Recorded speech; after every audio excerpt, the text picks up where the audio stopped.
মানুষের ক্ষোভের বহিঃপ্রকাশ করছে ডিম ছুঁড়ে বা দু চার চাপড় দিয়ে, কিন্তু তারা যে দুর্নীতি করেছে সেগুলো আইনগত দিক দিয়ে আইনত সেই দুর্নীতির সাজা যথেষ্টই দরকার। নমস্কার, আপনারা দেখছেন ইন্ডিয়া পটেটো নিউজ। এই মুহূর্তের সবচেয়ে বড় খবর, মুখ্যমন্ত্রী শুভেন্দু অধিকারীর হাতে পৌঁছলো আলু দুর্নীতির পাহাড় প্রমাণ নথি।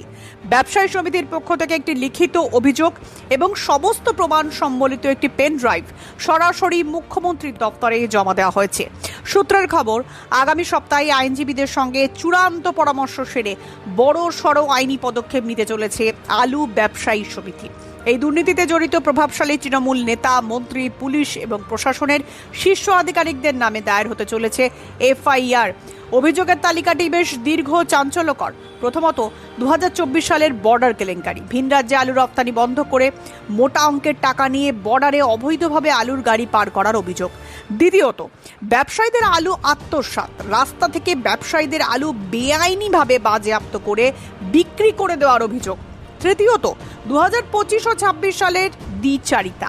সরকারিভাবে আলু কেনার নামে প্রাক্তন শাসক দলের নেতা, মন্ত্রীদের চূড়ান্ত পক্ষপাতিত্ব ও প্রতারণা। ব্যবসায়ী সমিতির স্পষ্ট হুঁশিয়ারি, এফআইআর দায়ের হওয়ার পর আলু কেলেঙ্কারিতে যুক্ত রাঘব বোয়ালদের গ্রেফতারি এবং উপযুক্ত শাস্তি হওয়া এখন শুধুই সময়ের অপেক্ষা। এই চাঞ্চল্যকর আবহের মধ্যেই আলুর গ্রাউন্ড রিপোর্ট নিতে আজ আমরা চলে এসেছি আলুর গড়, হুগলি জেলায়। এই মুহূর্তে আমরা দাঁড়িয়ে রয়েছি আরামবাগ থানার অন্তর্গত সালেপুর এলাকার সীতারাম কোল্ড স্টোরেজে।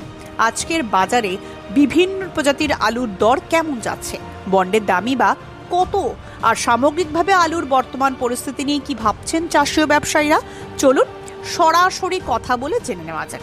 আলু ব্যবসায়ী এবং প্রান্তিক চাষিদের অধিকার আদায়ের প্রত্যেকটি লড়াইয়ে ইন্ডিয়া পটেটো নিউজ সর্বদা আপনাদের পাশে থেকেছে, আগামী দিনেও থাকবে। আলুর সার্বিক কল্যাণ ও ন্যায়ের জন্য আমাদের এই লড়াই আজও অব্যাহত। কোনো রকম ধমকানি, চমকানি বা ভয়ভীতিকে পরোয়া না করে সততার সাথে সত্যকে তুলে ধরাই আমাদের একমাত্র লক্ষ্য। আপনাদের প্রতি অনুরোধ, আমাদের এই লড়াইকে আরও শক্তিশালী করতে যদি চ্যানেলে নতুন হয়ে থাকেন তবে এখনই চ্যানেলটি সাবস্ক্রাইব করুন এবং আমাদের ফেসবুক পেজটি ফলো করে রাখুন। আলু চাষ ও আলু ব্যবসার সাথে জড়িত পশ্চিমবঙ্গের প্রত্যেকটি কৃষক ও ব্যবসায়ী ভাইয়ের কাছে এই ভিডিওটি প্রচুর পরিমাণে শেয়ার করে পৌঁছে দিন। নমস্কার দাদা। নমস্কার। কি নাম আপনার? বিশ্বজিৎ নায়েক। আপনাদের যে সীতারাম ইউনিট কোন পদে রয়েছে? সম্পাদক। দাদা, আজকে শনিবার আপনাদের এই সীতারাম কোর্সে যে জ্যোতি আলু ডালা এবং গড় ভ্যারাইটির ডালা বাছাই এবং গড় বাছাই জ্যোতি আলু মোটামুটি কি দাম হচ্ছে আজকে? জ্যোতি আলুর ডালা বাছাইয়ের দাম হচ্ছে ন্যাংটা 345 টাকা, আর গড় আলু হচ্ছে 310 টাকা। 310 টাকা। ওটা কি মানে বললেন? অন্ধ ডালা হচ্ছে 345 টাকা। আচ্ছা। আর গড়টা হচ্ছে 310 টাকা। ওকে, এগুলো সব মানে 50 কেজি? সব 50 কেজি। আর অন্ধ্র ডালা থেকে যেগুলো ধরুন মাঝারি বেরোচ্ছে ওইগুলো ধরুন বেচাকেনা নাই বললেই চলে, ওই 50 টাকা ধরতে পারেন আনুমানিক।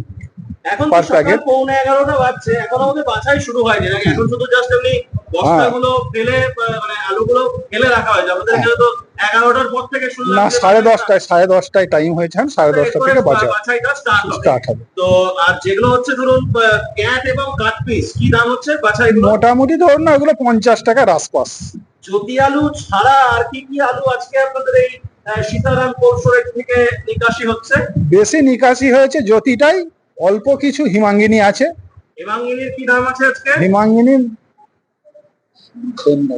ও সেম দামই আছে। যেটা জ্যোতির মানে ডালা যেটা ডালা যে দাম হবে প্রাইস সেম দামই আছে। তো এই জ্যোতি আলুর যে সমস্ত ধরুন ফ্রি বন্ড, মানে জ্যোতি আলুর ফ্রি বন্ডের দাম কত মোটামুটি প্রতি প্যাকেটে? মোটামুটি ধরুন না আপনি ওই 160 থেকে 65 টাকা প্যাকেট। আচ্ছা, আপনাদের এখানে কিছুদিন আগে মার্কেট যা ছিল তার থেকে কি একটু মার্কেট কমেছে? হ্যাঁ, নিম্নমুখী আছে। কেন, কারণটা কি? এই অতিরিক্ত রোদ গরমের জন্য চাহিদা কম। আরামবাগ থানার এই যে সালেপুর গ্রাম, এই সালেপুর গ্রামে অবস্থিত আপনাদের সীতারাম কোল্ড স্টোরেজ। আমরা যেখানে রয়েছি, এই কোল্ড স্টোরেজটির আলু রাখার ক্যাপাসিটি কত? 4,23,000 লোড হয়েছে বছর। এবছর লোড হয়েছে, মানে যা ক্যাপাসিটি তার কি সমান সমান না কম বা বেশি কিছু? সমান সমানই ধরুন না। 4,23,000 প্যাকেটের আলু যেটা লোড হয়েছে আজকে হচ্ছে মানে আজকে 6 তারিখ, এখনো পর্যন্ত মোটামুটি টোটাল কত নিকাশি হয়েছে? টোটাল নিকাশি হয়েছে 19,709 প্যাকেট মাত্র। হ্যাঁ, গত বছরে আজকের দিনে দাঁড়িয়ে যা নিকাশি হয়েছিল তার থেকে কম নিকাশি না বেশি নিকাশি? কম, অনেক কম। নিকাশি কম কেন? কারণটা কি? বাছাই মানে চাহিদা নেই। আপনাদের এই স্টোরে আজকে শুধু আজকে কত প্যাকেট আলু নিকাশি হয়েছে? 1800 বস্তা, মানে হিমাঙ্গিনী মিলিয়ে না টোটালটা জ্যোতি হিমাঙ্গিনী মিলিয়ে মোট প্রজাতির আলু মিলিয়ে আপনাদের এই যে আলুর যে মার্কেট গুলো বললেন, আলুর মার্কেট এইগুলোই মানে মানে আরামবাগ থানা অন্তর্ভুক্ত যে কটা স্টোর আছে, এদিকে কাপলে বলুন, আরামবাগ সিটির মধ্যে যা যা স্টোর আছে, এগুলো সব কি একই মার্কেট? না, মার্কেটের তৈরি আছে। মোটামুটি আপনাদের এখান থেকে অন্যান্য গুলোতে কত টাকা কমিশন হয়? 10 টাকা 20 টাকা তৈরি প্যাকেট। আচ্ছা, আর আপনাদের আজকে 6 তারিখ শনিবার, এখন সকাল প্রায় 11:15 মতো বাজছে। আজকেই মুখ্যমন্ত্রী শুভেন্দু অধিকারী আলু নিয়ে মিটিং করছেন। আমরা জানি না সন্ধ্যাবেলার মধ্যে কি হবে, বাট এখন ধরুন আপনার কাছে যদি বলা হয় এই মিটিং এর বিষয়বস্তু নিয়ে, এটা নিয়ে কি বলবেন? এটা খুব ভালো উদ্যোগ।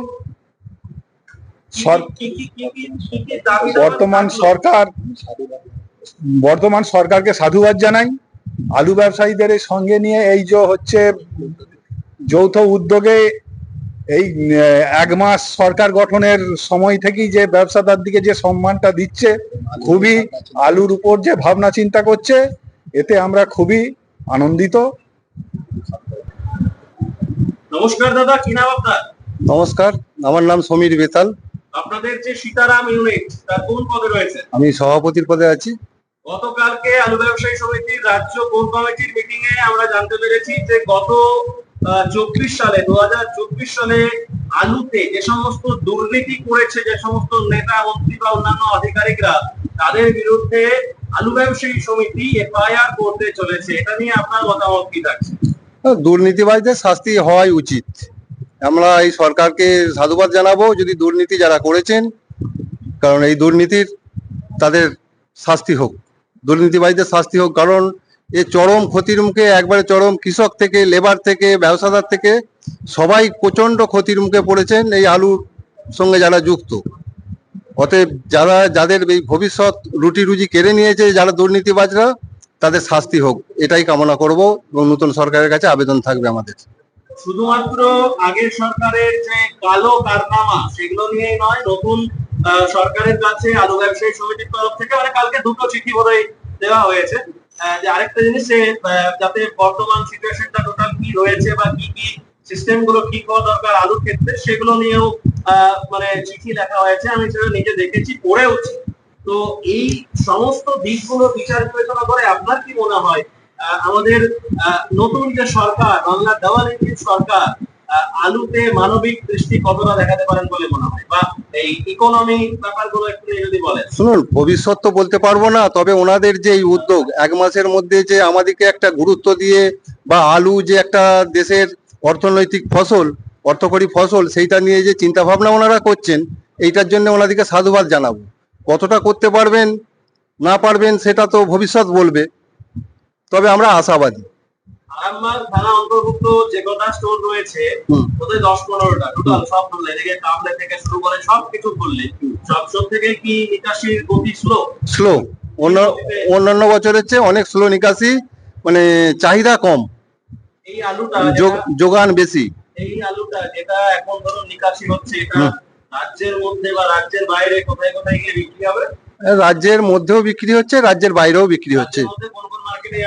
রাজ্যের মধ্যে কলকাতার দিকে কিছু, 24 পরগনার দিকে কিছু যাচ্ছে, তারপরে রাজ্যের বাইরে আপনার উড়িষ্যা, অন্ধ্র, ঝাড়খণ্ড, বিহারটা সেরকম যাচ্ছে না, অন্ধ্রটাই যাচ্ছে, উড়িষ্যাটাই যাচ্ছে টুকটাক করে। দাদা বললেন অন্ধ্র ডালার মার্কেটটা বললেন, যেটা কলকাতা বাছাই কলকাতা ডালা হচ্ছে, কলকাতা মার্কেট কি আছে? কলকাতার ডালাটা আমাদের এখানে বাছা হয়নি আলু, কলকাতার উপযুক্ত আলু এখানে আমাদের হয়নি। আমাদের এখান থেকে গিলা বেরিয়ে যায়, যে ওটা আপনার চাপাডাঙ্গার দিকে রেডি হয়ে কলকাতা খদ্দের। আজকে যে আলুটা নিকাশি হয়েছে বললেন, ওটা কি মানে গিলা এবং ড্রাইং সহ? হ্যাঁ, গিলা ড্রাইং সহ, ওই আনুমানিক 2000-এর মধ্যে 1800 কত প্যাকেট হরদেব সিং সাংঘার এস মার্কা ও সুখজিৎ সিং ভাট্টির বি মার্কা আলু বীজ বিক্রয়ের বিশ্বস্ত প্রতিষ্ঠান ঘোষাল এগ্রিকালচার এন্টারপ্রাইজ। দীর্ঘ 1 দশকেরও বেশি সময় ধরে প্রতিটি কৃষকের বিশ্বাসের আরেক নাম ঘোষাল এগ্রিকালচার এন্টারপ্রাইজ। খুচরো ও পাইকারি বীজ বিক্রয় করা হয়। প্রযত্নে শম্ভুনাথ ঘোষাল। আমাদের 2টি কাউন্টার আছে। হরদেব সিং সাংঘার এস মার্কা পিওর কাউন্টার ধনিয়াখালী হল স্টেশনের কাছে ঘোষাল মার্বেল সন্নিকট, এবং সুখজিৎ সিং ভাটির বি মার্কা পিওর কাউন্টার বেলমুড়ি হাটতলা হুগলি। এছাড়াও আমাদের বেলমুড়ি হাটতলার কাউন্টারে মাহিন্দ্রার কলম্বো আলু পাওয়া যায়। Mobile number 9434301523। Original Bhatti S, GS, KF, কেতন, জেএফ, এনএএফ, টিএফ সহ বিভিন্ন নামি দামি উচ্চ ফলনশীল সেরা পাঞ্জাব আলু বীজ মানে তারকেশ্বরের সারদা আলু বীজ ভান্ডার। আইটিসি টেকনিক ও হিমালিনী ও মাহিন্দ্রা কোম্পানির কলম্বা স্পেশাল বীজের সেরা পরিবেশক তারকেশ্বরের সারদা আলু বীজ ভান্ডার। প্রোপাইটার প্রদ্যুৎ কুমার দাস। ঠিকানা টিসি রোড, তারকেশ্বর নতুন bus stand, Hooghly. Phone number 9434011411 অথবা 9933442118। চাপাডাঙ্গায় উন্নত মানের পাঞ্জাব আলু বীজের একমাত্র ঠিকানা তারকনাথ আলু ভান্ডার। সংঘা, ভট্টি, খালসা, কপুর, করণ, কিষান সহ পাঞ্জাবের নানা নামি দামি কোম্পানির আলু বীজের বিশ্বস্ত প্রতিষ্ঠান তারকনাথ আলু ভান্ডার। আমাদের ঠিকানা college road, Chapadanga, Hooghly. Proprietor Taraknath Nag ও Maharaj Nag. Phone number 9883465765। Sir, নমস্কার, স্যার আপনার নামটা একটু বলুন। রবীন্দ্রনাথ নন্দী, আপনি আপনাদের ইউনিটের উপদেষ্টা, তাই তো? উপদেষ্টা এবং রাজ্য কমিটির সদস্য।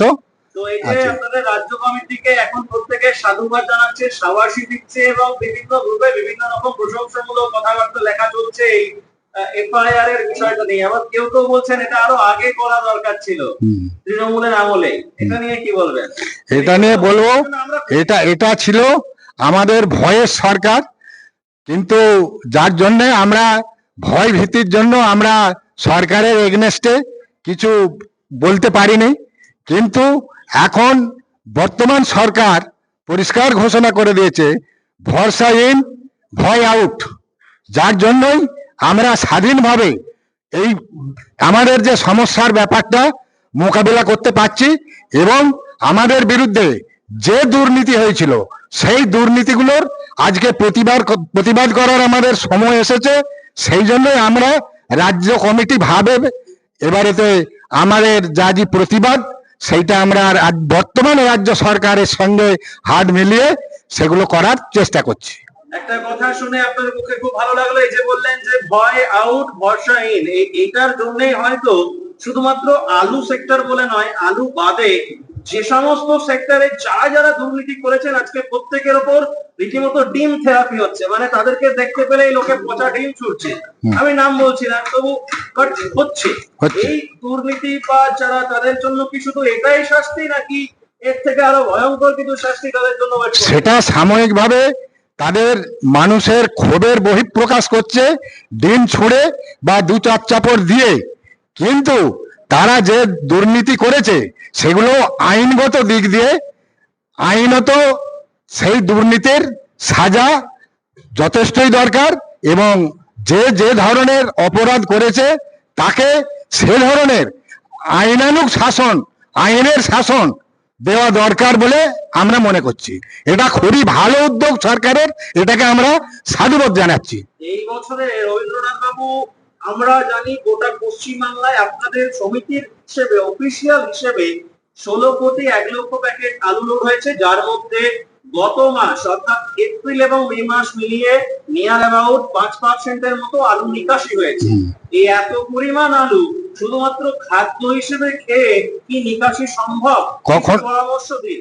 কখনো আমাদের এই যে বর্তমানে বিগত সরকার আমাদের এই আলুর উপর যে রোলারটা চালিয়ে দিয়েছে, এবং 24 সাল থেকে আমাদের বর্ডার সিল করে এবং বিভিন্নভাবে বর্ডারে টাকা পয়সা নিয়েছে, তার ভিডিও কপি আমরা নিশ্চয় দিয়েছি রাজ্যগতভাবে। এবং যে আলুটাকে 24 সাল থেকে 24-25 যেভাবে ব্যালেন্স করে দিয়েছে, সেই ব্যালেন্সের জন্য আজকে আলুর এই দুর্গতি।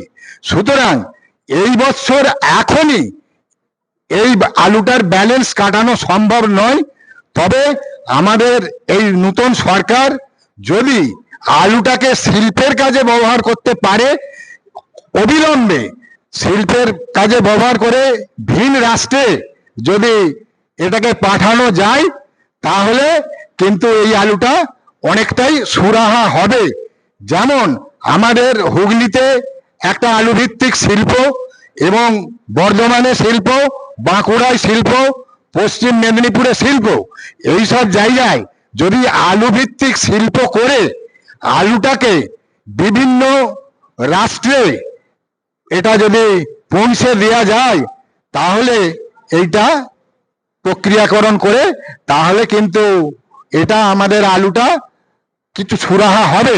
না হলে খাদ্য সামগ্রী হিসেবে ব্যবহার করে এর সুরাহা মেটানো খুব সহজ কথা নয় বলেই মনে হচ্ছে। শিল্পে বলতে একটু যদি ভেঙে চুরেই বলেন।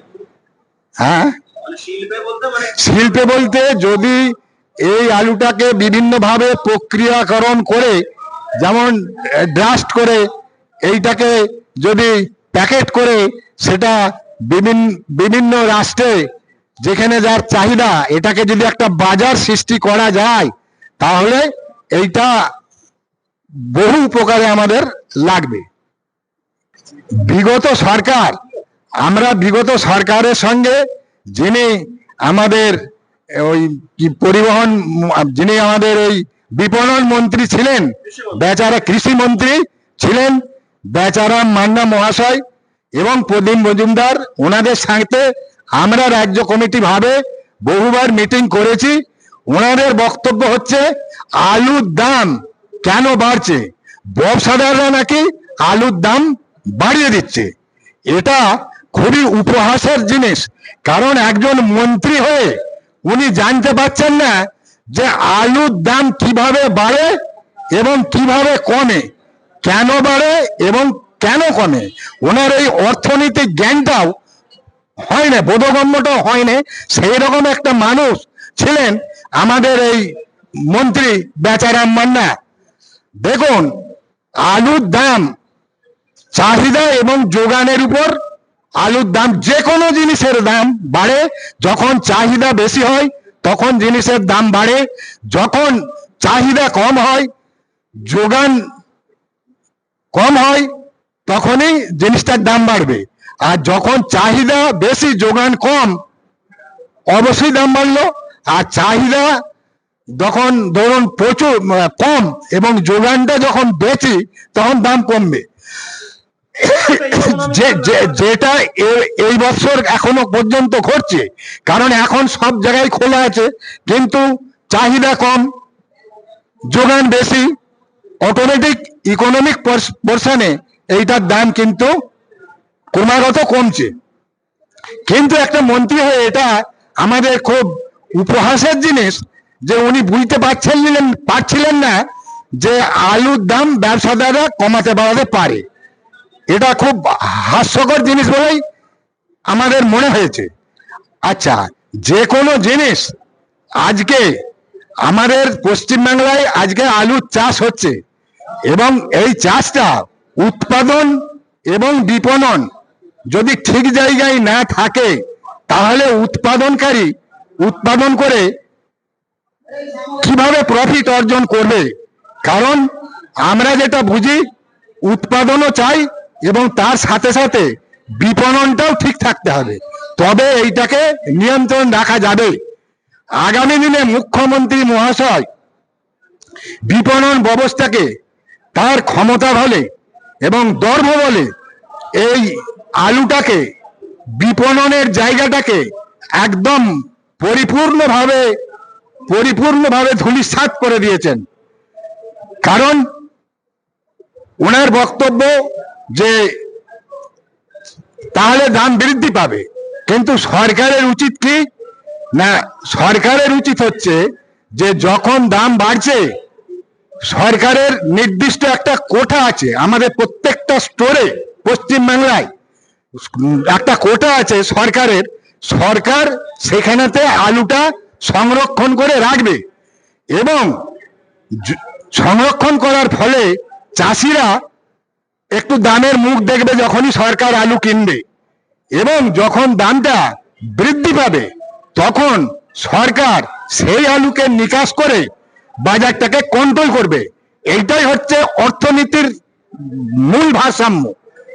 কিন্তু উনি সে পথে না হেঁটে উনি সমস্ত জিনিসটাকে গায়ের জোরে এবং ক্ষমতা দর্পে আজকে এই আলু শিল্পটাকে নিজের হাতে চুরমার করে দিয়েছেন। জানি না যে এই আলু শিল্পটা কবে বা কতদিন পরে চাষি বা ব্যবসাদার হাসির মুখ দেখবে, এটা আমার জানা নেই।